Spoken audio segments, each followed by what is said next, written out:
in Iraq wedding fire. Now the detail.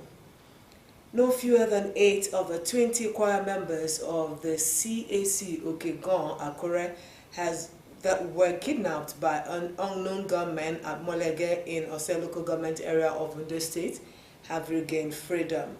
The travelers were said to be going for a burial ceremony before they were kidnapped on Friday. Our correspondent Kunle Ario has the report. 20 choir members of CAC Okegon in Akure, Ondo State capital, were going to Ifon in Osrc local government area of the state for a funeral ceremony of a church member. Their journey was, however, said to have been cut short around Molege area at about 3 in the afternoon on Friday, when their vehicle was ambushed by suspected gunmen. The vehicle containing the kidnapped choristers was seen abandoned on the roadside, with the whereabouts of the occupants unknown. Among the victims are a father and son. However, 8 of them have regained freedom. As at the time of filing this report, it is not cleared how they regained freedom.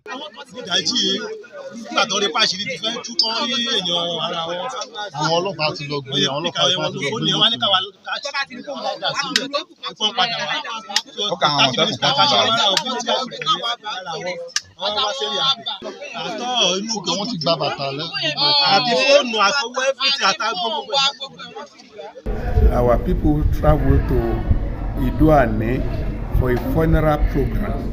It was around after 4 o'clock in the afternoon that someone called me that someone discovered that our boss is along that road, precisely in a place that they call Elegbeka. And that man suggested that they might have fallen to be the victim of kidnappers. So immediately I started calling our people to alert them about it this morning. We informed the police, we informed the anti-kidnappers of the state, we've informed the armed forces, we've informed the Amateknos so as to rescue our people for us.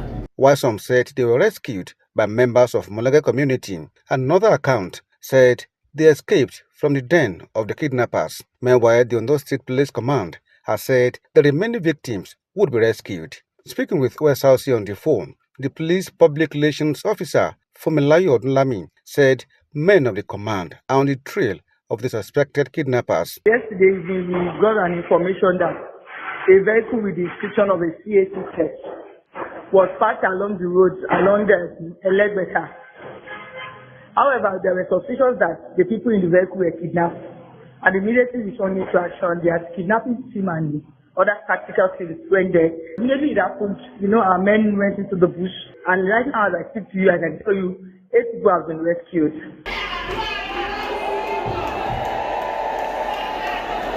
Members of the CSA Church are believing in God for the quick and safe return of the others.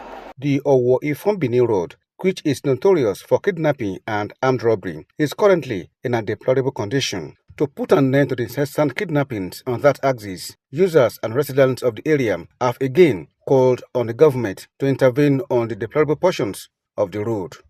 Kunle Ario, Osrc News.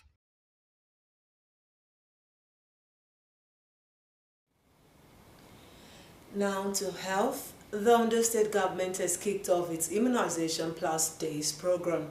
The program, which began today, according to the Permanent Secretary, Ondo State Primary Healthcare Development Agency, Dr. Francis Akwabemo, will run from 30th of November to 5th of October this year.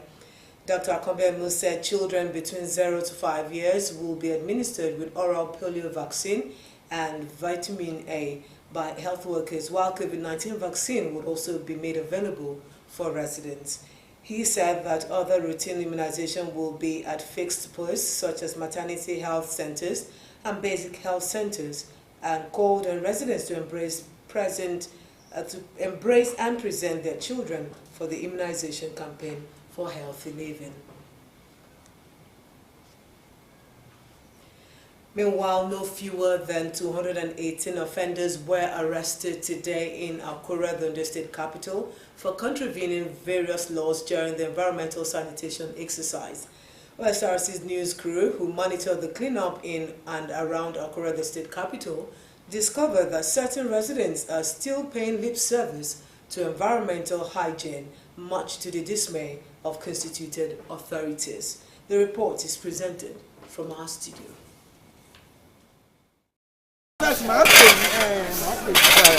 Just a day before the country's 63rd independence anniversary, it is time for the September edition of monthly cleanup across Ondo State. Some residents complied with laid-down rules and regulations as they were seen clearing bushes around their homes, while some took time to clear the drainage. Law enforcement agents complimented the effort of environmental health officers with a view to ensuring that residents adhere strictly with the restriction on human and vehicular movement throughout the 3-hour period. The Commissioner for Environment, Mr. Sunday Akinwalire, led a batch of the enforcement teams to the Timber Garage, Obade Shida Road, Ondo Road, among other locations. We thank God for the level of compliance so far in other areas that were visited. But very, very disheartening to note that this area called Timber Garage, you see the whole of the area very dirty, the streets unkempt. Then by the time we have seen all the people, we decided not to make any arrests. Rather than arresting them, we tried to talk to them to orientate them about the use of environment in a decent manner, and make sure that the whole street is swept. The Permanent Secretary, Ondo State Ministry of Environment, Mr. Bumi Alade, and the General Manager, Ondo State Waste Management Authority, Mr. Adefola Omowole, however, expressed displeasure at the attitude of some youth and traders. The level of compliance with environmental activities is really on the high side. However, in some areas, it's like they are still not cooperating with us as expected. And that was why in the early part of today, we were able to arrest some people and we already took them to court where they will be charged as appropriate. So, however, on the general look, it's like people are becoming more aware that they need to observe this environmental day. When we are looking at how we will be visiting the government to the government, what we can call common services, common facilities like the road. Now, nobody has actually taken time to take care of it. But the instruction of the Honorable Commissioner, the people within the community came out at least to take care of the common facilities. The chairman Hausa community at the Timber Garage, Malam Shaibu Mohammed, and the youth in the community, Mr. Ajibola Alake, commended the state government for its commitment to cleaner and healthier environment. So at the end of the year, I go do meeting with my people. Next time, before everything will come back, everything will be clear.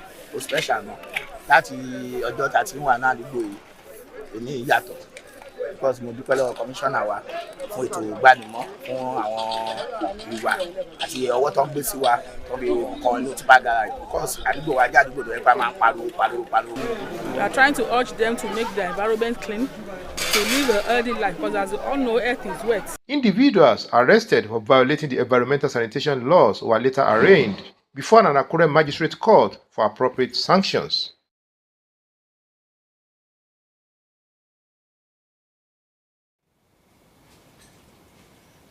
Now, President Bola Tinubu has returned to the country after about 2 weeks he left to attend to the United Nations General Assembly in New York. President Tinubu, who landed at the Nnamdi Azikiwe Airport, Abuja, late last night, is expected to make a nationwide broadcast tomorrow as part of the week-long activities to mark the country's 63rd independence anniversary. Tinubu attended the 78th Hunger, where in his first address at the Assembly, he championed the need for Africa to surmount foreign exploitation to attain prosperity through democratic ideals. In the meantime, in anticipation of the forthcoming 63rd independence anniversary, the Ondo State government has lined up activities to mark the day. The activities, according to the government in a statement by the head of service, Mr. Kayode Ogundele, is aimed at bringing people of the state together to pray for the nation and the state. The activities include a special interdenominational Thanksgiving and prayer service for the country and Ondo State. Tomorrow, October 1st, which is Independence Day, there will be an Independence Day Thanksgiving service at the Chapel of Grace Government House, Akure, at 10 in the morning. And on the same day, the Ondo State Covenant Renewal Day will be held at the St. David's Anglican Cathedral, Ijomo, Akure, by 2 p.m. According to a statement, all workers of the state civil service will gather at their individual ministries, departments, and agencies on the first working day of the month to observe the first working day prayers. The head of service in the statement also urged all workers to dedicate the day to pray for the safe return of the Ondo State Governor Oluwaritimi Akeredolu to the state. In a related development, former President Muhammadu Buhari has felicitated President Bola Tinubu and the people of Nigeria on the occasion of the 63rd independence anniversary of the nation. In a statement by Garba Shehu, spokesperson for the former president, Muhammadu Buhari said, for 63 years, Nigeria continues to inspire the rest of the continent with the creativity and diversity of its citizens, and now a long span of democratic rule.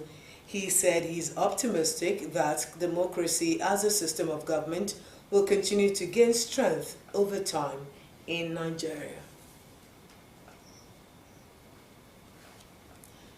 President Bola Tinubu and the Sultan of Sokoto, Alhaji Sa'ad Abubakar III, have appealed to the Nigeria Labour Congress NLC and the Trade Union Congress TUC to shelve their planned strike over the removal of fuel subsidy.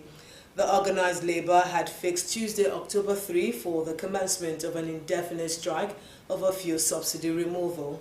However, speaking during the public lecture Jumat prayer to mark the 63rd independence anniversary of the country at the National Mosque Abuja, Tinubu appealed to the workers not to embark on the strike. The president, who was represented by the deputy president of the Senate, Jibrin Barau, reiterated the commitment of his administration to cushion the effect of the fuel subsidy removal. The Sultan, who appealed to organized labor to give the federal government another chance, said he had been involved in the negotiation of the labor leaders and the government since 2007, noting that if the NLC and the TUC embarked on the strike, it would do more harm than good. He urged Nigerians to continue to support and pray for the government, adding that the government was new and working hard to bring succor to Nigerians. Elsewhere, the Nigeria Union of Allied Health Professionals, NUAHP, has called on its members to cooperate with the Nigeria Labour Congress NLC and the Trade Union Congress TUC on the proposed October 3 industrial action. NUAHP called on pharmacists, physiotherapists, medical laboratory scientists, imaging scientists, radiographers, medical social workers, optometrists, clinical psychologists, orthotics, prosthetics, speech therapists, medical physicists, ECG, EEG specialists, dental technologists, occupational therapists, health information management practitioners, dental therapists, dietitians, and other related health professionals to join the indefinite strike.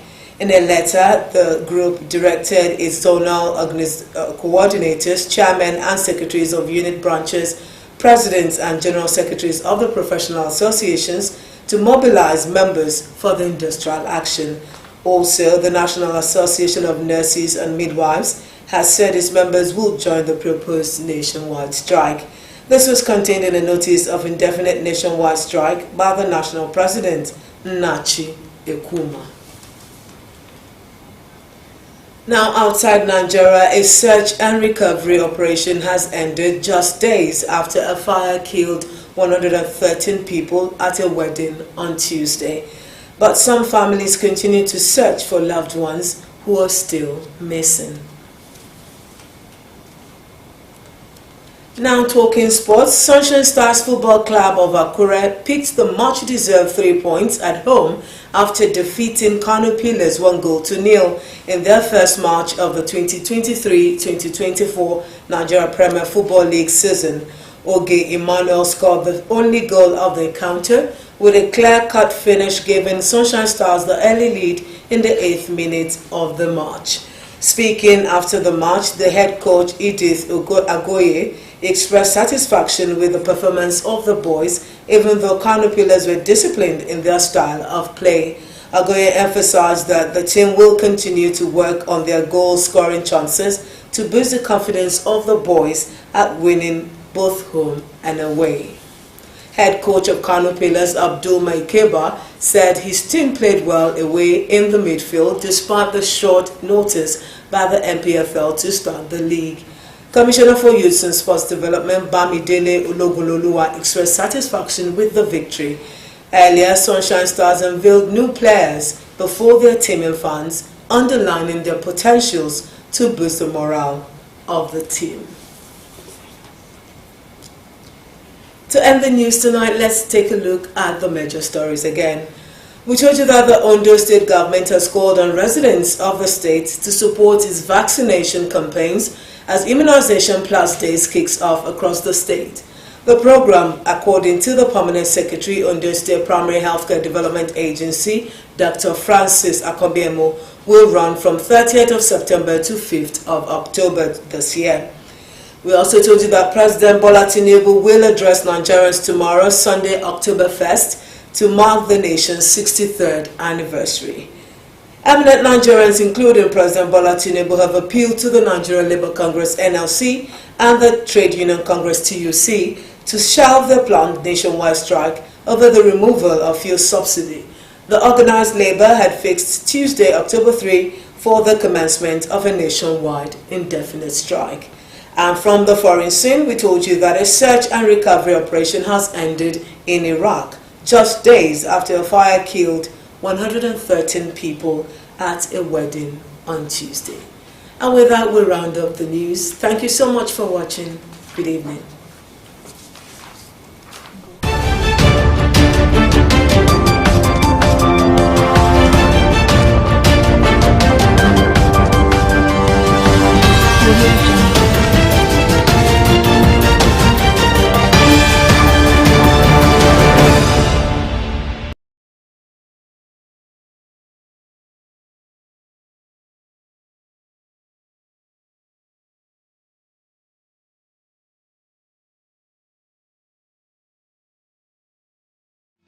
Thank you.